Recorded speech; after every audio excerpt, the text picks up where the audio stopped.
ഛത്തീസ്ഗഡിലെ 2 സ്ഥലങ്ങളിൽ സുരക്ഷാ സേനയും മാവോയിസ്റ്റുകളും തമ്മിലുണ്ടായ ഏറ്റുമുട്ടലിൽ 22 മാവോയിസ്റ്റുകളെ വധിച്ചു.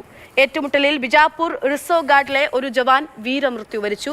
അടുത്ത മാർച്ച് 31-നകം രാജ്യം നക്സൽ മുക്തമാകുമെന്ന് അമിത്ഷാ ആഭ്യന്തരമന്ത്രി അറിയിച്ചിരിക്കുന്നു. ബി ബാലഗോപാൽ വിവരങ്ങൾ നൽകും. ബാലു, ഇപ്പോഴും ഈ പ്രദേശത്തൊക്കെ ഏറ്റുമുട്ടൽ തുടരുന്നുണ്ടോ?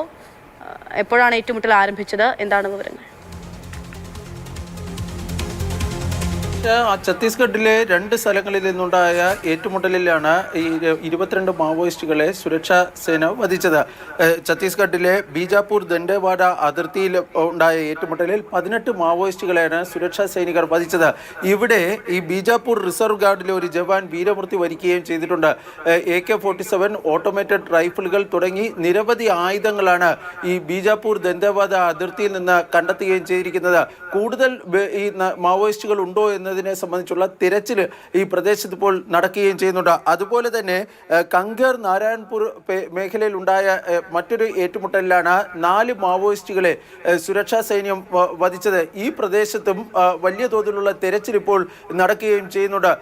ഈ 22 മാവോയിസ്റ്റുകളെ വധിച്ച സുരക്ഷാ സൈന്യത്തിന്റെ നടപടിയെ കേന്ദ്ര ആഭ്യന്തരമന്ത്രി സ്വാഗതം ചെയ്യുക അല്ലെങ്കിൽ അതിനെ അനുമോദിക്കുകയാണ് ചെയ്തത്. നക്സൽ മുക്ത ഭാരതത്തിലേക്കുള്ള അതിലേക്കുള്ള പ്രയാണത്തിലെ ഏറ്റവും നിർണായകമായ ഒരു വിജയമാണ് ഇന്ന് സുരക്ഷാ സൈന്യം കരസ്ഥമാക്കിയിരിക്കുന്നത് എന്നാണ് കേന്ദ്ര ആഭ്യന്തരമന്ത്രി വ്യക്തമാക്കുകയും ചെയ്തിരിക്കുന്നത്.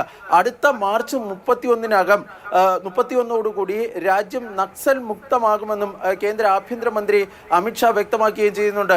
ഏതായാലും ഈ ഏറ്റുമുട്ടൽ നടന്ന 2 സ്ഥലങ്ങളിലും നിലവിൽ സ്ഥിതിഗതികൾ നിയന്ത്രണ വിധേയമാണ്. കൂടുതൽ മാവോയിസ്റ്റുകൾ ഉണ്ടോ എന്നതിനെ സംബന്ധിച്ചുള്ള പരിശോധന ഈ മേഖലകളിൽ നടക്കുന്നുണ്ട് എന്നാണ് സുരക്ഷാ ഉദ്യോഗസ്ഥരുമായി ബന്ധപ്പെട്ട കേന്ദ്രങ്ങളിൽ നിന്ന് മനസ്സിലാകുന്നത്.